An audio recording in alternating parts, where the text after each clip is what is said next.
Hello everyone. It's been a long time since I've made a video about the Tesla, and I thought that this would be a good time since we've had it for about a year. It was about in December that we bought it as a Christmas gift for ourselves, and it has been a great car. There are some pros and there are some cons, like with anything. After a year's worth of use and roughly 16,554 miles of driving.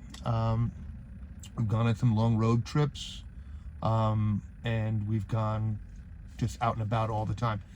So there's some good things and some bad things. The good thing is the car keeps getting better and better with software upgrades and little things like they added a chime so that when the lights turn green, they go ding, and it lets you know that you can put your foot on the accelerator and go. So that's good. What are some of the not so good things? So I will say we had a couple of instances where we had some body issues, and first things first was the tail light in the back would get fogged with water right in the beginning. And being that it was a new car, I called, I went through the app, Tesla app, and I put in a service request. 2 days later, a service tech came to our place with a new taillight. 2 seconds later, replaced the taillight, and they were on their way. Then I had the rear trunk lid bound up on something and bent. And so again, that was under Tesla warranty, so that was repaired perfectly. And then the same thing happened with the right tail light. And I asked him, I said, is this an issue with Teslas in particular, the tail light fog?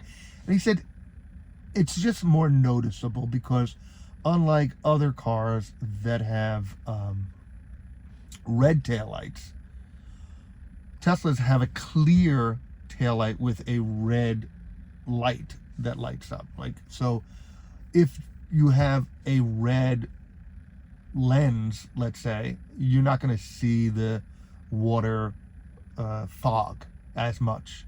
So it becomes more evident. At least that's what he's saying. Who knows? Either way, they replaced them and they're fine now. The only other thing that happened is while we were away in Europe, I had somebody staying at our place, and they had access to the car, and they had a minor dent on the the sill over here on the outside of the car. That was a pain in the neck. Luckily, we have good insurance. It was taken to Tesla. Then Tesla had to send it to an approved body shop. There was some back and forth with the insurance company and adjusters and blah blah blah. Anyway, it got done, but it just took like 3 weeks, and it was a pain in the neck not having the car for 3 weeks. I also realized in that 3 weeks, when I went back to using an internal combustion car for commuting and getting around, I was paying $80 twice a week in fuel, where this thing costs $9 every couple of days to charge it for 358 miles. That's the other thing. So, you know, when we first got the vehicle, it said 358 miles. And when I topped it off, it would be 358 miles. Now, a year later, if I top it up, I'm probably lost. And I don't know if it's management system, because I did remove the aero covers on the wheels. I keep it in sport mode. I don't really do the chill thing. I drive it like, you know, I mean, I'm not a fast driver, but occasionally I'll punch it to get into moving traffic. It's one of the great features of the car, is that it has the ability to get you where you need to go in a merge situation. So that's probably affected the range. But there has been some degradation. Not a lot, but I'm not getting the 358. That I know. But I also don't charge it fully. I charge it 80 to 90%, and then I wait till it goes down to about 20, and then I charge it again. So I'm trying to keep good charge practices. I also don't use supercharging as much, but I have, and I'll go for the higher wattage ones because it's quicker. A couple of other things that I don't like. The paint, the exterior paint is very thin. More so than any other car, it's prone to scratches or scuffs and stuff like that. I'm thinking a wrap sometime in my future is probably going to happen, but we'll see. Things that I do like about the car: it's still a very comfortable car. It drives like it's on rails.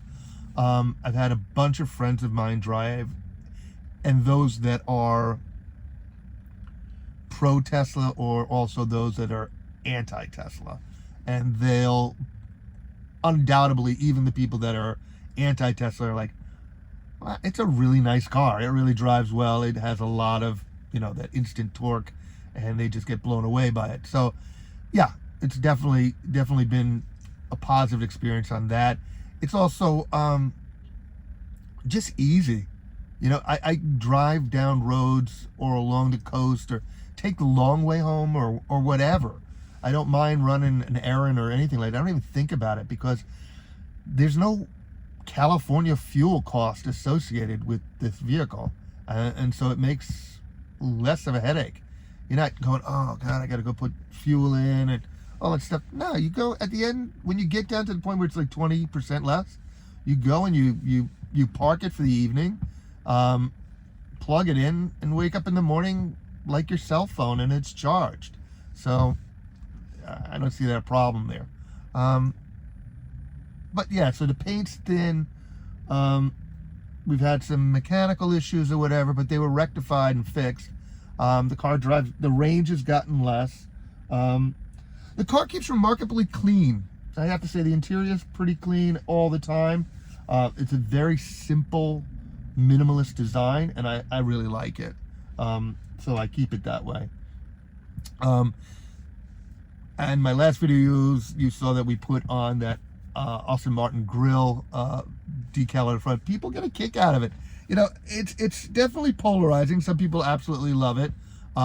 Actually, most of the people that I encounter that see it in person love it. People that see it online or whatnot don't.